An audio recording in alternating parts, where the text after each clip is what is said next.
열왕기하 17장 24절에서 41절까지의 말씀은 사마리아 땅이 왜 영적으로 어두워지게 됐는가, 그리고 또 예수님 당시에 왜 신약시대의 사람들이 이 사마리아 땅을 지나서 갔는가, 돌아서 갔는가, 그리고 사마리아 사람들을 무시했는가, 이것을 우리가 알 수 있는 역사적인 근거가 오늘 본문 속에 기록이 되어 있습니다. 이스라엘의 멸망으로 말미암아 아수르 제국의 그 정책은 뭐냐면, 서로 그 아수르 제국을 통합하기 위해서 민족을 섞어버리는 거예요. 종교를 섞어버리고.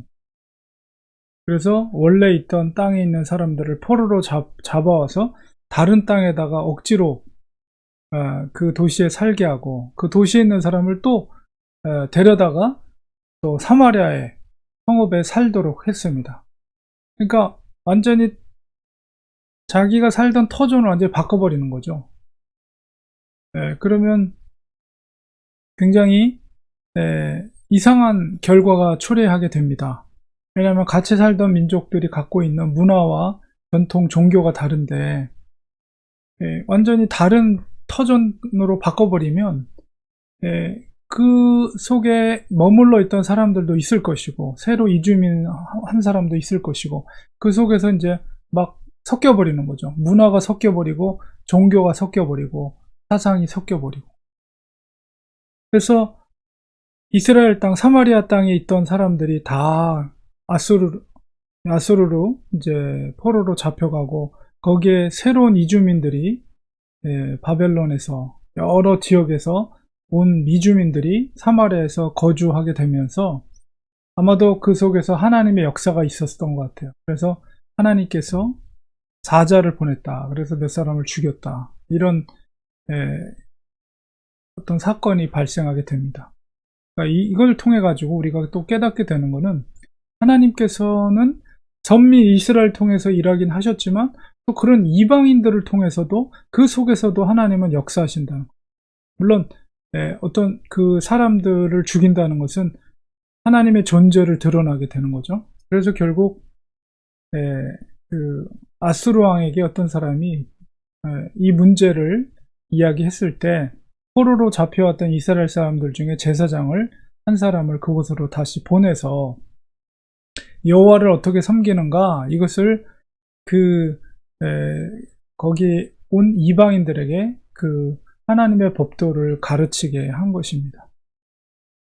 자, 그렇더라도 그 사람들이 행동한 것은 뭐냐면, 그 법도를 배웠다 할지라도 그대로 또 따르는 것이 아니라, 자기들이 만든 신상, 자기들이 섬기는 신상들을 그대로 여러 산당에다가 그것을 만들어 놓고 그것을 섬기는 거예요.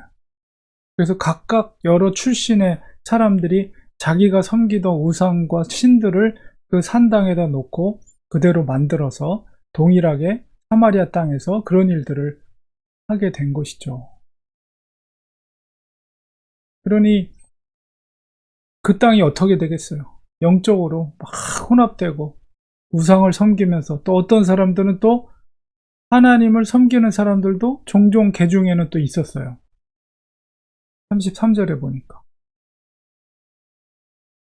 자, 그래서 과연 이 결과가 바람직한 결과가 나올 것인가 라고 했을 때 결코 그렇지 않죠. 41절 우리 마지막 구절에 보니까 여러 민족이 여호와를 경외하고 또 아로 새긴 우상들도 섬겼다. 이게 오늘날도 우리가 주의해야 될 것이 바로 이 혼합주의예요. 혼합주의. 여호와를 섬기면서도 아로 새긴 우상도 섬겼다.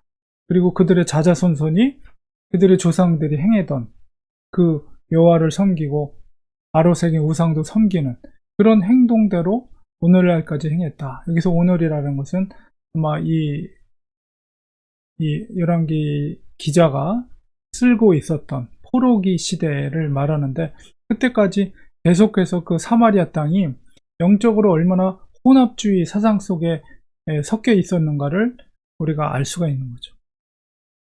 그러니까 거주민도 전혀 다른, 이대인들과는 다른 거주민들이 있었을 뿐만 아니라 그들이 섬기던 우상도 섬기고 또 그 땅에서 이스라엘 사람들이 섬겼던 여호와를 경외했다.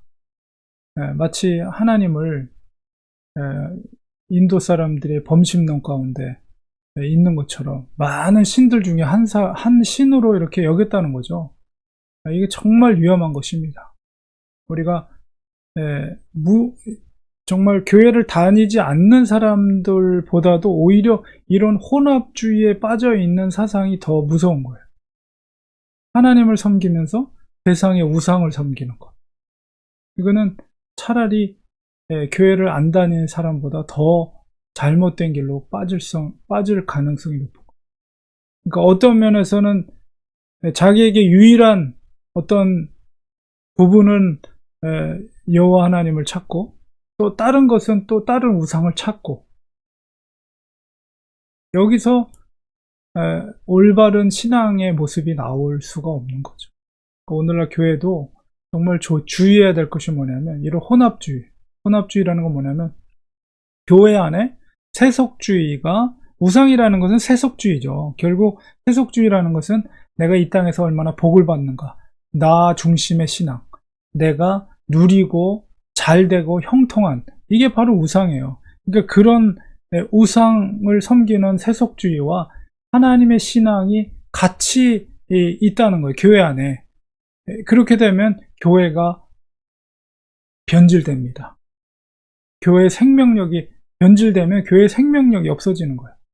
저게 하나님을 섬기는 것 같지만 절대 그렇지 않아요. 우상을 섬기면서, 그러니까 돈을 섬기면서 하나님을 섬긴다? 그게 가능하겠습니까? 절대 그렇지 않아요. 타락된 종교 우상주의. 교회도 역시 만약에 저렇게 혼합주의 속에 있다면 교회도 타락할 수밖에 없어요. 생명력이 상실해요. 겉으로는 교회의 모습이지만 그 속에 만몬이 우상이 되고 세속주의, 자기 중심적인 신앙을 갖게 될 때 그 교회는 더 이상 교회라고 말할 수 없어요. 그냥 무늬만 교회인 거죠.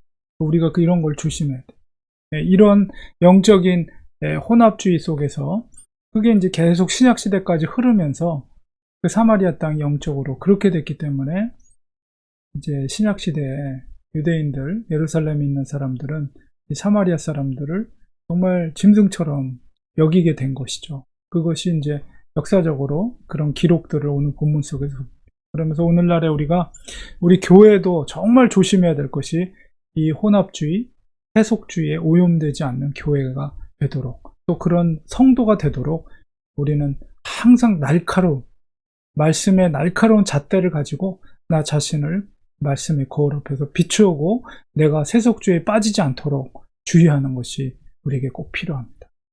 기도하겠습니다.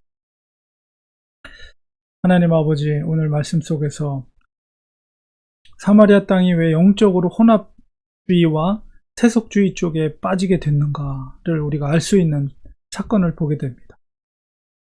하나님을 섬기면서 우상을 동시에 섬기는 이방인들의 그런 모습, 그것으로 말미암아 온전한 신앙의 모습은 왜곡되고 변질될 수밖에 없는 그런 것을 보게 됩니다. 오늘날 교회도 우리가 정신을 똑바로 차리지 못한다면 교회가 변질되고, 또 그런 교회에 다니는 성도들이 변질되어서 교회는 다니지만 구원받지 못하고 생명력이 상실된 죽음의 길로 가는 교회가 될 수도 있다는 그런 경종을 말씀 속에서 깨닫게 됩니다. 하나님, 우리는 말씀 앞에, 날카로운 말씀 앞에 우리 자신을 항상 비추어 보면서 그런 세속주의에 변질되지 않도록 도와주시옵소서, 지켜주시옵소서.